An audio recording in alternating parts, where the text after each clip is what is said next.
Bora fechar o vídeo para falar sobre James Rodrigues queimado no elenco do São Paulo, pelo menos é o que garante o Neto, apresentador dos Donos da Bola, na TV Bandeirantes. Ao longo dessa segunda-feira, no programa, o Neto afirmou que vários atletas do São Paulo perderam de vez a paciência com o jogador. E são alguns os motivos. A gota d'água é o fato de o James, dono do maior salário do elenco ao lado do Lucas Moura, cerca de R$ 1,5 milhão mensais, ter se recusado a bater o pênalti. O São Paulo e o Novo Horizontino empataram em 1-1 no tempo normal, no jogo das quartas de final no Morumbi, diante de 55 mil pessoas. Na hora da decisão por pênaltis, o James, que é especialista em pênaltis, carreira gigante, se recusou a bater. O Carpini perguntou quem quer bater, os jogadores foram se apresentando e o James ficou quietinho no lado dele. Depois o Carpini foi até perguntado sobre o tema e contou essa história de que o James não se apresentou para bater. Pois bem, além desse comportamento não muito bacana do James, o Neto trouxe outras novidades. Abre aspas para ele. Os jogadores estão revoltados com o James. Ele tem repórter para tirar foto dele no treino. E ele treina pouco. Se são 10 piques de corrida de velocidade, ele dá no máximo 2. É uma nhaca nos treinos. Vocês sabiam que ele não treinou a semana inteira? Perguntou o Neto durante o programa. Importante contar que James Rodrigues e São Paulo quase terminaram o contrato. No início do mês de fevereiro, o James procurou São Paulo para pedir a rescisão do contrato. Essa ideia só não foi adiante porque não existiam propostas para o James. Ele percebeu que ficaria desempregado e optou por voltar atrás, continuando no tricolor. Mas no domingo, o São Paulo foi eliminado pelo Novo Horizontino no Campeonato Paulista, nos pênaltis. Depois do jogo, o Thiago Carpini, treinador do São Paulo, questionado sobre por que James Rodrigues não quis bater o pênalti, ele falou que o jogador não estava bem para cobrar. Olha, gente, se o James Rodrigues, jogador que já passou pelo Real Madrid, pelo Bayern de Munique, joga na seleção da Colômbia, que já passou por tanto lugar, não está preparado para bater um pênalti no Morumbi, lotado, numa quartas de final, contra o Novo Horizontino, e desculpa, gente, ele está preparado para quê, então? James Rodrigues, desde que chegou ao São Paulo, é uma grande enganação. Não jogou absolutamente nada, é um jogador que me passa um descomprometimento total, e não adianta falar que ele é uma estrela mundial. Estrela mundial ele não é. Ele é um jogador que teve seu grande momento na Copa do Mundo de 2014, há 10 anos atrás, pela seleção da Colômbia. Foi para o Real Madrid, não jogou nada. Bayern de Munique, nos últimos 8 anos, já jogou por 9 ou 10 clubes aí pelo mundo. Não deu certo em clube nenhum. Então não adianta falar que nos treinos o James Rodrigues arrebenta, que ele é diferenciado, que ele tem uma qualidade.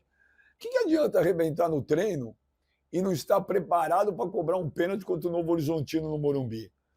Então, eu acho que essa contratação do James Rodrigues, talvez, com certeza, ela foi bem intencionada, mas já provou que não deu certo.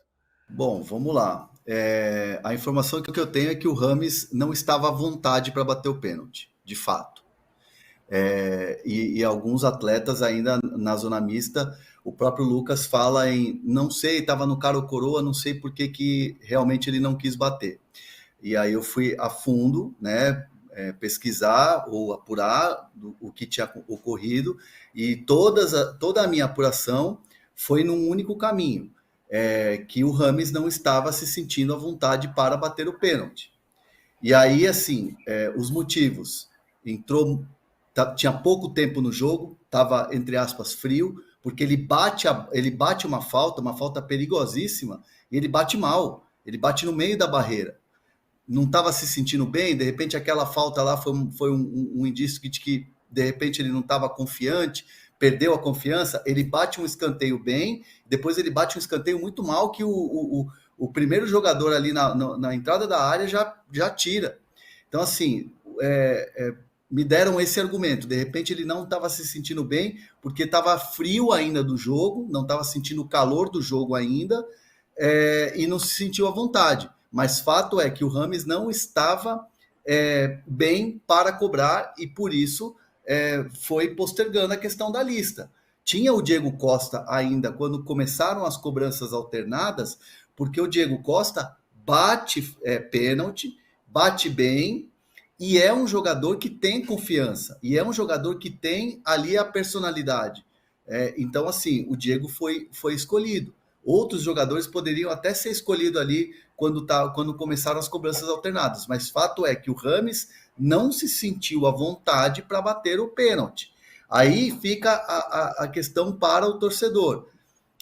Um jogador desse tamanho não teria que ter a responsabilidade? Um jogador que é um craque do time, um jogador que é pedido pela torcida, um jogador que quer um espaço no São Paulo, porque a partir do momento que ele desiste da rescisão de contrato, pede desculpas e fica no São Paulo, não era hora de mostrar, não era hora de estar lá e falar assim, não, eu sou o Rames Rodrigues, dá a bola aqui para mim que eu vou ser o primeiro a bater. O Lucas pediu a bola e falou, eu quero ser o primeiro a bater. O Lucas se colocou à disposição para abrir as cobranças, porque normalmente essa cobrança de pênalti seria aberta pelo Caleri ou pelo Galopo, que bate muito bem, e ontem o Galopo acabou não entrando. Então o Lucas fez um papel de líder, de capitão, de ídolo da torcida, que o Rames, a gente esperava espera que ele fizesse essa construção desse caminho, mas ontem ele não se sentiu à vontade. Então, assim, você coloca na conta do treinador o cara não querer bater ou não se sentir à vontade para não bater, fica esse questionamento. Mas aí você coloca na conta do treinador ter falado sobre isso na coletiva, né?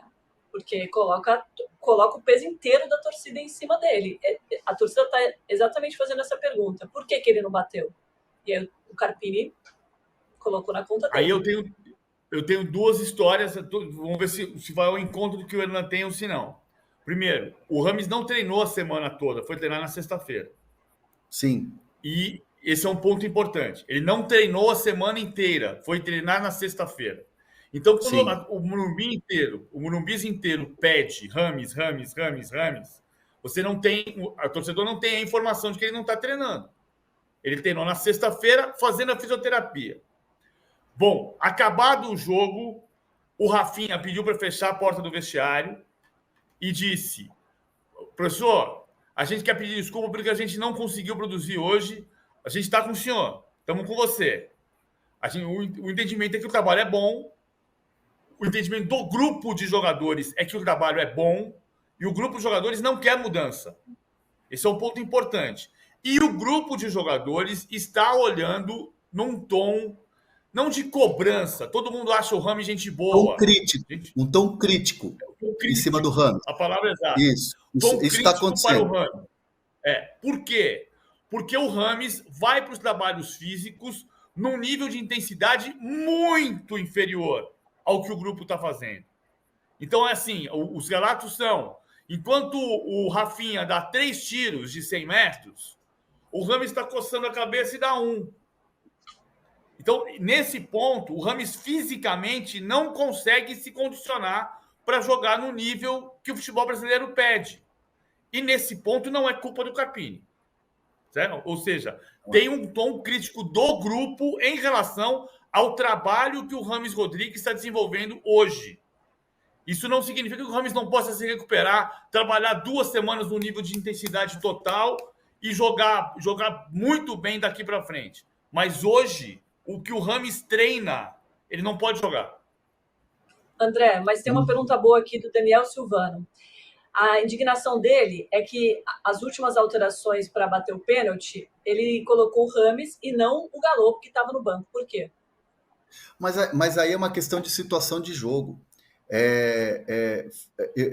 Foi muito cruel com o Michel Araújo quando a torcida inteira pede Rames e o Carpini chama o Michel Araújo. O Michel Araújo é um jogador que se entrega, treina e é um jogador muito útil taticamente. E é um jogador que já vem desde que chegou ao São Paulo, desde o final do ano passado, uma peça importante. E assim, a mudança, todas as mudanças que são feitas, a entrada por exemplo, do Michel Araújo, depois até foi um jogador que ajudou, porque foi para a lateral esquerda, né? Com a saída do Wellington para a entrada do Rames Rodrigues. Você vê como o jogador ele tem uma variação ali de posições que ajuda demais o clube. né? Então, assim, quando você faz as alterações, você faz as alterações pensando exatamente naquilo que é trabalhado. E hoje o Michel Araújo é uma peça importante, é um 12º, 13º jogador. O Galopo tem tido poucas oportunidades, é verdade. O Galopo não gostou ontem, por exemplo, de ver uma cobrança de penalidades e ele está fora. É uma especialidade do Galopo. Ele, Galopo, não curtiu. Mas, assim, o jogo foi se desenhando porque ele teve que fazer uma substituição, porque o Ferreirinha se machucou no jogo, né? O Ferreirinha teve que fazer uma mudança ali de primeiro tempo, que não estava programada. Então, assim, é claro que ele morreu com uma substituição que ele poderia ter feita, né? Essa substituição. Mas a ideia do Carpini, e óbvio a ideia de todo mundo dentro do São Paulo, no decorrer do segundo tempo, era ganhar o jogo, era virar o jogo, e não pensar, deixa eu colocar todo mundo aqui, porque eu sei que vai para o pênalti aos 30. Então, assim, às vezes o torcedor, naquela coisa do emocional, acaba não entendendo. Mas, assim, não tinha como você colocar o Galo prevendo, tendo uma previsão de pênalti, sendo que você já tinha gastado as substituições com o Ferreirinha, por exemplo, lá no primeiro tempo. Às vezes é um pouco até cruel, né? Porque o decorrer do jogo é diferente do emocional do torcedor depois, né? Mas, André, aí também a torcida começou a cobrar muito no Maracanã, no Morumbi. E é diferente também, a torcida que cobra na rede social, como vocês estão fazendo aqui no nosso chat, muita gente falando que o Carpini não tem tamanho para treinar o São Paulo, como o Vitor Dalmau de Pierre, que está sempre aqui com a gente, muito obrigado. Mas também tem a questão da pressão do Morumbis, né? Gritando burro, burro pro Carpini. Como é que fica agora a situação dele e a relação dele com a diretoria? Não, assim, o presidente Júlio Casares ontem ficou um pouco distante, ele estava muito chateado, mas ele não ficou presente ali do lado do Carpini quando acabou o jogo. Ele foi no vestiário, tudo, conversou com os atletas, conversou com a comissão técnica, mas quem ficou mais tempo ali foi o Rui Costa, tanto que eu vi o próprio Rui Costa indo para a coletiva com o Carpini. A questão da diretoria em relação às críticas que vêm da arquibancada, muito assim, ter calma, porque a escolha do Carpini foi uma escolha feita pela direção com o aval de todos, inclusive do Muricy Ramalho. E o Muricy Ramalho foi a peça fundamental para chegar e falar assim, não, o Carpini é o cara. O Carpini é muito parecido com o Dorival, claro que jovem e com uma experiência diferente, mas é um cara que tem ali esse mesmo perfil e a gente pode dar continuidade ao trabalho, né? A diretoria conversando, dizendo assim, podemos dar continuidade ao trabalho com o Carpini que tem esse perfil. O Pesolano estava na mão. O Pesolano, o uruguaio, que está lá no Valladolid, que foi treinador do Cruzeiro, estava na mão. Tinha um início de conversa, um início de acordo, e aí a coisa foi mudada, foi uma unanimidade com a escolha do Muricy e com a diretoria, de que era melhor apostar num perfil, dando continuidade naquilo que era o trabalho do Dorival, e por isso a escolha do Carpini. Então a diretoria vê que 2 meses não dá para avaliar nada ainda. O Carpini chega, quebra o tabu, ganha uma Supercopa, e aí cai no Campeonato Paulista de maneira precoce. Óbvio que ninguém queria cair nas quartas de final, mas ainda não há motivo para o São Paulo olhar com um tom tão crítico para chegar numa demissão. Os jogadores estão todos eles fechados com o Carpini, e a diretoria está bancando. E não é aquele papo de, olha, ele está prestigiado, no próximo jogo está fora. Não, a diretoria vai com o Carpini na Libertadores, no início do Brasileiro e na Copa do Brasil. Tem 2 coisas aqui que são importantes, na minha opinião. Primeiro, o São Paulo precisa entender por que está acontecendo com uma frequência que não havia esse tipo de eliminação do São Paulo. O São Paulo caiu nas quartas de final do Paulista para o Mirassol em 2020, para o Água Santa em 2023 e para o Novo Horizontino em 2024. Antes, em outras gestões, caiu contra o Penapolense, caiu contra o Bragantino na Copa do Brasil, caiu contra o Juventude na Copa do Brasil, caiu contra o Colón na Copa Sul-Americana, caiu contra o Defensa e Justiça na Copa Sul-Americana, caiu contra o Tajeres na Libertadores. O São Paulo não fazia isso. Aquilo que se convencionou chamar de palmeirada virou São Paulinada. O São Paulo tem uma sequência enorme ao Dax, né, em 2016. Então, o São Paulo tem uma sequência de situações que antes pareciam acontecer só com o Corinthians e com o Palmeiras. O Corinthians foi eliminado pelo Audax também em 2016. O Corinthians foi eliminado pelo São José em 89. Isso não acontecia com o São Paulo. Agora, em relação ao Carpini, se você contrata um técnico de 39 anos, você sabe que você vai trabalhar para que ele evolua.